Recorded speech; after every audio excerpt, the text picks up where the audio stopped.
Hello, good morning বন্ধুরা, কেমন আছো? ভালো আছো তো? আমিও ভালো আছি।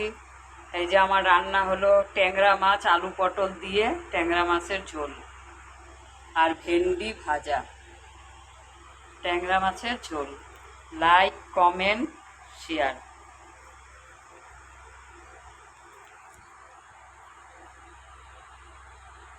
বেশি কিছু রাঁধতে পারি না, আমি হালকা ফুলকাই রাঁধি, দুটা তিনটা ছাড়া বেশি রান্না করি না। ট্যাংরা মাছ আলু পটল দিয়ে।